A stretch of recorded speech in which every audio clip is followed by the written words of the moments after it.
Éco-yachting, Éco-yachting Nicolas Venance, Éco-yachting, une émission d'actunautique.com. Bonjour et bienvenue à vous sur Éco-yachting, un Éco-yachting en direct du Salon international du multicoque. Je suis sur le Flybridge du Lagoon 65. Devant moi, à tribord, le nouveau 51.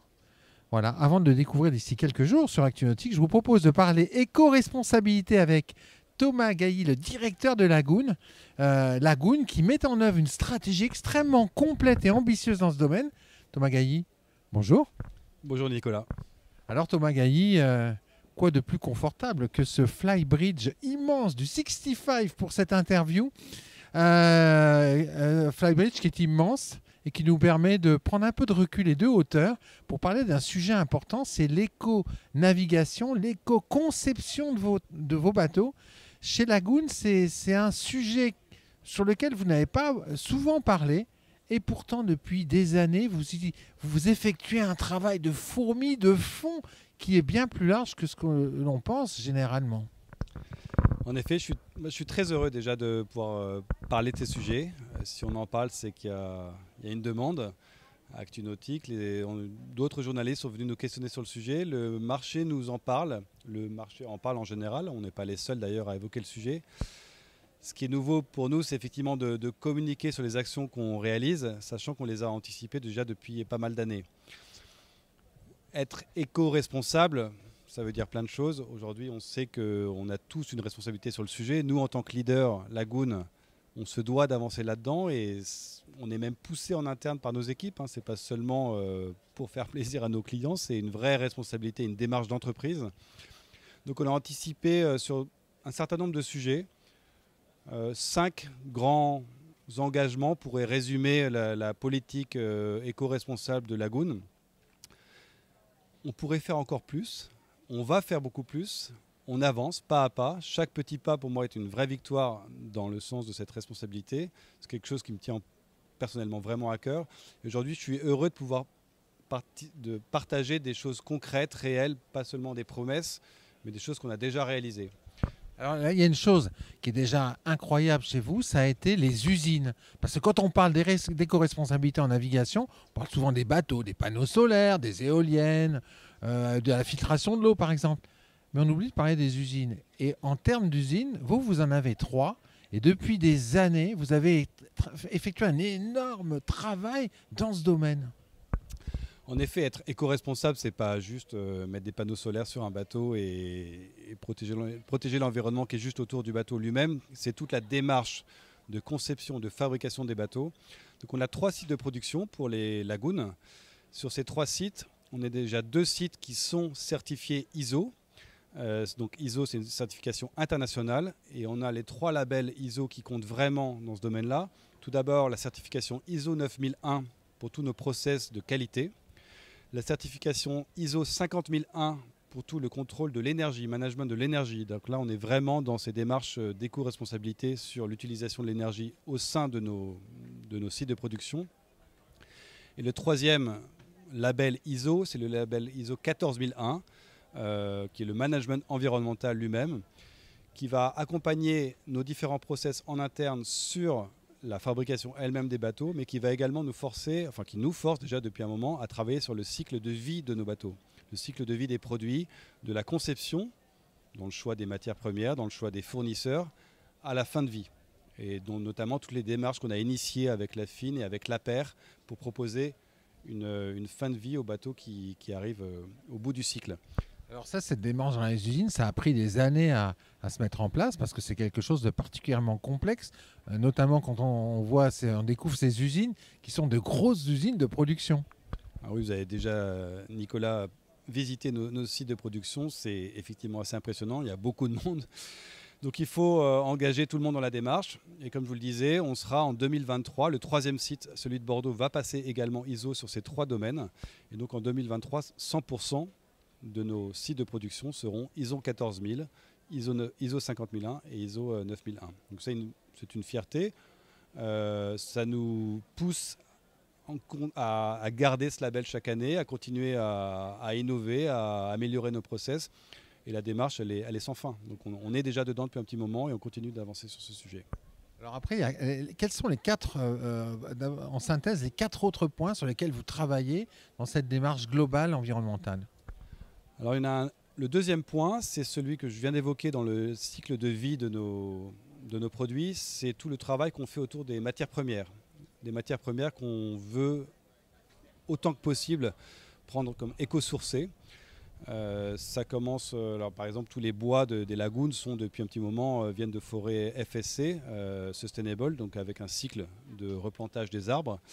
Et ça, c'est un label qu'on a déjà acquis depuis un petit moment. Le Lagoon 51 qu'on voit juste derrière nous est le premier bateau des lagunes à avoir des panneaux en fibre de chanvre. Donc on va remplacer la fibre de verre par des fibres naturelles et on va accompagner ça en plus par une résine qu'on veut de plus en plus bio, c'est-à-dire avec vraiment de sources végétales. Donc on va atteindre dans les prochains mois là, une résine sur ces mêmes panneaux équivalente à 40% de biorésine, ce qu'on appelle le biorésine. On va même plus loin dans ces recherches de fibres et de résine, parce que notre objectif, c'est de pouvoir recycler le bateau, la coque d'un bateau, dans les mois, dans les années qui arrivent. Un autre type de matière première sur laquelle on travaille, c'est les tissus. La sellerie du Lagoon 51, notre nouveau modèle, elle est faite de tissus recyclés. Donc on continue d'avancer là-dessus. Et il y a encore un paquet d'autres sujets sur lesquels on travaille avec nos fournisseurs pour nous améliorer dans cette démarche. Là aussi, c'est un énorme travail parce qu'il y en a beaucoup quand même des composants dans un bateau. Il y en a beaucoup et surtout, il ne faut pas oublier la fonction majeure et la fonction première pour laquelle nos clients achètent un lagoon, c'est avant tout la fiabilité. On achète un lagoon pour naviguer à travers le monde, pour traverser les océans. La plupart de nos clients passent beaucoup de temps à bord. Donc il n'est pas question d'aller empiéter sur ce confort et l'autonomie. Donc c'est un équilibre qu'on cherche en permanence. Mais les clients le prennent avec beaucoup d'enthousiasme, ces engagements, et tant mieux. Il ne faut pas dégrader la fonctionnalité au profit de l'environnement. Un lagoon, c'est avant tout un bateau fiable pour durer. On le voit ne serait-ce qu'à la valeur de revente des lagoons après des années. Et ça, c'est quelque chose qu'on va absolument garder pour nos clients. Alors, le troisième point maintenant sur lequel vous avez travaillé. Le troisième point, on travaille avec nos fournisseurs énormément, c'est sur les équipements qu'on va proposer à bord des bateaux. Des équipements donc, que nos clients vont utiliser tous les jours sur leur bateau. C'est des panneaux solaires, donc le Lagoon 51 est équipé de plus de 3000 watts de panneaux solaires. C'est énorme ça, parce que c'est quasiment le double des bateaux concurrents en fait, sur le marché.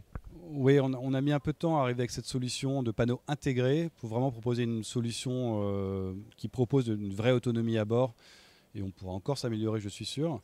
On travaille sur les traitements des eaux, de l'eau potable, des eaux usées.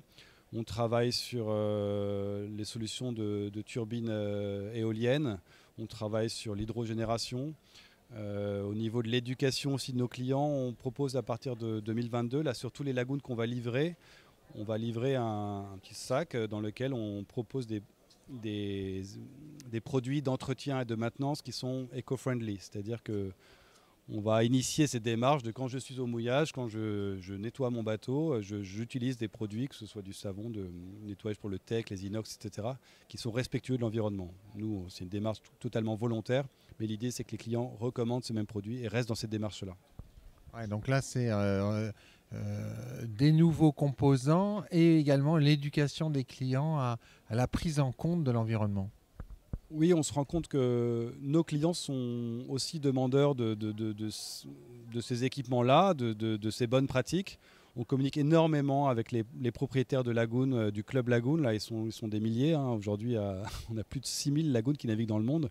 Donc c'est une communauté à laquelle on a accès qui est fabuleuse pour pouvoir faire passer ces messages et du coup apporter notre pierre à l'édifice. Alors, autre point sur lequel vous avez beaucoup travaillé chez Lagoon. Alors un autre sujet majeur qui souvent en fait est un raccourci qu'on voit quand on parle d'environnement, c'est toute la propulsion électrique, propulsion hybride. C'est un sujet majeur de recherche et développement. Alors pas seulement Lagoon, c'est au sein du groupe Beneteau, avec des projets très très aboutis en termes de propulsion électrique, hybride, série, semi-série.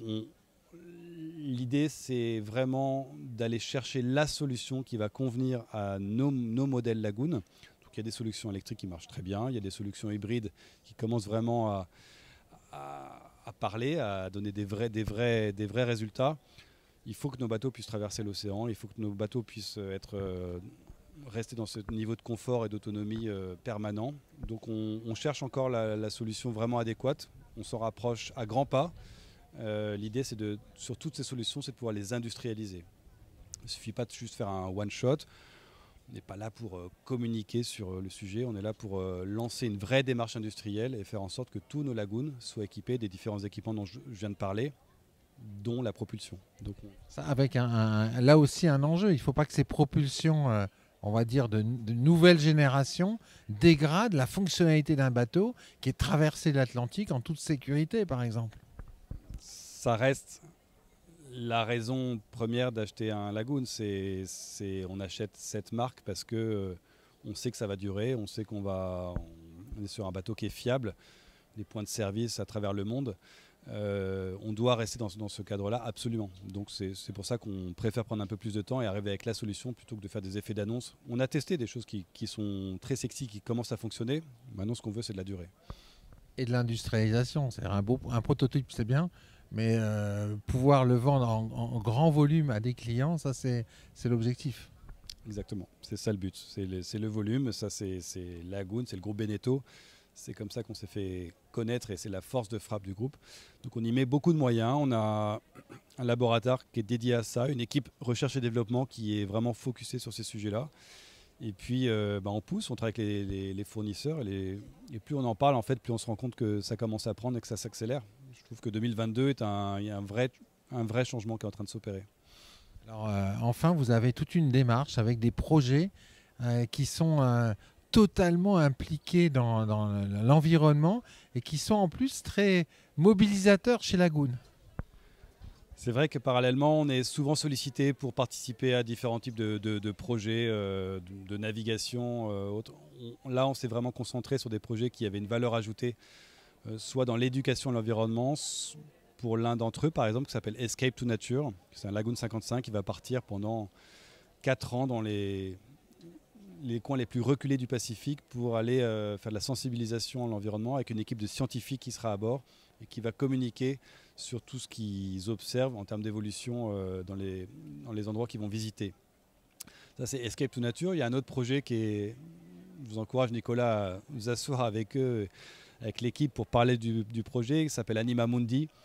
C'est une équipe qui a initié un projet avec une application qui permet d'aller détecter la pollution plastique sur tous les littoraux du monde pour alimenter les bases internationales, l'IUCN notamment, de data. C'est ce qui manque aujourd'hui dans la lutte contre la pollution plastique, c'est la data. Donc nous, on va équiper les propriétaires de lagoons qui sont volontaires pour le faire, de drones, pour aller scanner ces datas le long des littoraux et, une fois de plus, apporter notre pierre à l'édifice. On a des milliers de propriétaires de lagoons qui naviguent partout dans le monde. C'est pas grand-chose d'aller nourrir cette base de données et on est très heureux de participer à ce projet avec une belle équipe. On fera un petit reportage spécifique pour eux parce que ça le mérite. C'est étonnant comme démarche. C'est un très beau projet. La rencontre est assez magique. Il s'appelle Matt. C'est un ancien propriétaire de lagoon. Il avait un lagoon 52. Et c'est dans ses navigations, il vous racontera, mais c'est dans ses navigations qu'il a été un peu choqué par la pollution plastique qui nous heurte tous quand on navigue, effectivement, et qu'il a décidé de s'engager là-dedans. Donc c'est un beau projet. Ouais. En conclusion, c'est central, l'éco-navigation chez Lagoon. C'est central, c'est au cœur de la stratégie. C'est pas quelque chose sur lequel je souhaite communiquer plus que ça. C'est central. Je veux que ce soit infusé pas seulement dans les équipes de conception de nos bateaux, mais également au sein de nos équipes et notre réseau de distribution. On est en train d'embarquer tout notre réseau de distribution. On a 90 points de service dans le monde. On les engage également dans cette démarche-là pour qu'on puisse petit à petit faire bouger les choses. Et je pense qu'en tant que leader, on a un rôle à jouer là-dedans. Je suis sûr que ça va aider d'une certaine manière l'industrie à évoluer dans ce domaine. Merci beaucoup Thomas. Avec plaisir. Merci Nicolas. Voilà, puis moi je vais vous quitter avec ce gros plan sur le tout nouveau Lagoon 51 exposé sur le salon du multicoque de La Rochelle. Très bientôt sur Eco Yachting.